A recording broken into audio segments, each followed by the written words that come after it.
I'm going to be coloring a design of a ghost who really loves shoelaces. I think there's a lot of things I could fix with this picture, so that's why I decided to showcase it on my channel.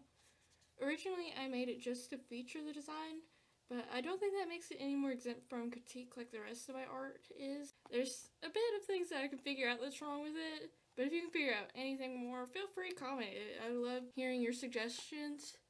And I know this one guy reached out to me on DeviantArt, and he suggested that he would, he put it in the art folder, and he's going to critique it on his channel, something like that. I'll let you know if that ever is a thing, because I know from experience that it's kind of hard to put out daily content like YouTube suggests you do, and sometimes it's hard to get any videos out at all, so that's why I say eventually whenever it comes out. He also had, a ton of art in that folder, so it'll probably be a while before he even comes to my picture.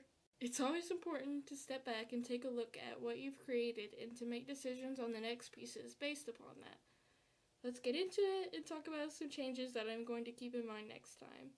The first thing that comes to mind is that while I didn't intend on it to be a pixel paste, it ended up being one. So the hair looks odd blended like that, honestly. It probably would have looked better if I did some pixels there. The minor backdrop runs into the same problem because it's also just a solid, flat, blended colors in the background, and it doesn't look like a pixel piece.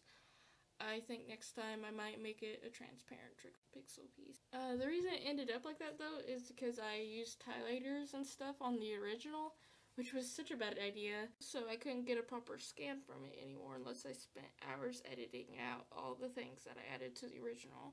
So I just used a picture that I took of it with it lined like this from my Instagram. Secondly, since she's a ghost, she should probably be transparent compared to the shoelaces and background, since they're real-life objects in the universe that I'm creating for her. Thirdly, the shading goes from clear lines on her hair to really messy ones with double lines and things like that. It's just a nitpick, but I think it'd look a whole lot better if I just stick to one shading style. I think I have that problem when I write too, because I switch from cursive to print. And sometimes I can't even read my cursive because I just write it down so fast, and I think it would read a lot better if I just stuck to one thing. Little fact about me, I switch between print and cursive so often. There are some other problems with this piece, but I think that's all I'm going to mention. You can tear into a piece over and over again, but it's also important to think about things you like about it. I really like the concept, so in the future expect to see her again. I'd also like to mention that I change the hue sometimes in this, and that really helps get your colors to look right and not muddy colors, basically.